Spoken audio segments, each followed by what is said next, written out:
So today I'm going to be showing you how you can spin your phone on your finger just like this. Now once you're good at it, you can even do some fun tricks with it, like around the arm, like that. And it's a lot of cool stuff, however, it is very difficult to learn. Now I recently found another video on how to do this. I'm going to leave the link up here. You can click up there and find it. However, it's not very in-depth and uses a slightly different technique than I do, so I wanted to go over it a little bit more, and it'll probably be a little more helpful. So before I start, disclaimer, I'm not responsible for any damages you do to your phone. So if you crack your screen, if you completely break your phone because you were doing it over the sidewalk with no case, not my fault. Please make sure you have like a good phone case, like an OtterBox. Now I'm not sponsored by OtterBox, but if you want to sponsor me, OtterBox, if you're watching this, basically use a good phone case. Make sure you do it over a soft surface, especially when you're learning. So maybe do it over a bed, over a couch, on carpet. Please do not do this over like a sidewalk. So now that we got that out of the way, a couple things I should mention. The bigger phone that you have, the easier it will be. So for example, this is an LG G5. It's pretty big, it's not huge. There are some bigger phones out there, but if you have like an old iPhone like this is an iPhone 4, it'll be a lot more difficult. Now the reason for this is because you have a bigger phone, the center of gravity, if you're half an inch off, it won't be as affected as much as if you had a smaller phone.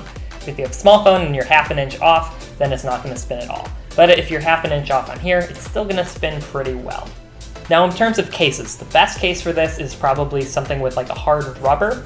This will actually cause your finger to stay in that same position a lot better than if you have, for example, this is just a hard plastic case.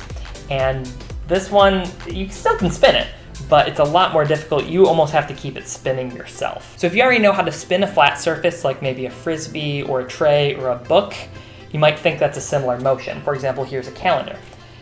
This is called pediddling, where you make little circles near the center of gravity and you can actually keep it spinning. Now the motion for a phone is actually not like this at all. So if you are trying to do this with a phone, you're not gonna have much success unless it's a really big phone like tablet size. However, spinning a phone is a lot more similar to spinning an object like a basketball, where it spins on your finger and around it and you actually don't propel it at all. But if you don't know how to spin either of those, that's okay too. I will show you how it's done. Now I'm left-handed, but I spin my phone on my right hand. And that's because I feel that the harder part is actually the spin itself. So if you're right hand, you might want to try it on your left hand. However, just do whatever feels more comfortable for you. So you can spin it on just about any finger you want. However, it will be easiest for your pointer finger and middle finger. I personally do it on my middle finger, so I'll be explaining how to do that. So when you're spinning on your middle finger, you don't want to just give someone the bird and spin it on there. Because what will happen is if it falls off, your hand is not going to be prepared to catch it. So what you kind of want to do is make it almost as if you're gripping like a softball, like a large baseball. Have a motion like this. So what happens is when it falls, your hand is right there to grip it. So once you make this position, you want to keep it very stiff. And once you spin it, once it falls, it'll land right into your hand. Like it's pretty natural that it'll land right there. Now when you first start off, you're gonna wanna basically put the center of your phone kind of on the fingerprint area of your middle finger. And when you get better at it, you're gonna wanna slowly transition to the more tip of your finger, eventually getting to the tip of your nail. Now, why is that important? Because the less friction with your phone you have, the better it will spin on it and the longer it will spin. But when you first start off, you can do it just sort of on that fingerprint area just to get comfortable with it and then slowly kind of transition to more the tip of your finger. So now the spin itself. I keep my middle finger right in that center of gravity, and with my other hand, I put my pointer finger around this corner and my thumb kind of right around here. I hold it nice and flat and just pretty much bring the pointer finger to my body. You want to do it kind of fast, but not too fast. You don't want to just wail it around like that. When you're first starting off, just nice and slow, get used to how it feels and get used to the catch. That's almost the more important part. So what I like to teach people is when they first start off, when they spin it, they go up and then down with it.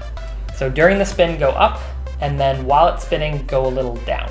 Now this can help to catch the phone because your hand's already right there, and then use your other phone to catch it. This helps minimize the friction that your finger has with the phone because you're basically going with gravity, and it's gonna have a little bit less contact than if you were like going up or just staying still. So if you go up and then down with your phone, they'll actually help spin a little longer and give you a little bit better feel for when it's spinning for a long time. So I create a new tutorial video every single Tuesday. I upload 2 videos a week, Tuesdays and Fridays. So if you have any ideas for any future tutorials, I'd love to put out some videos. I have a lot of cool stuff that I can do that I'd love to teach you guys.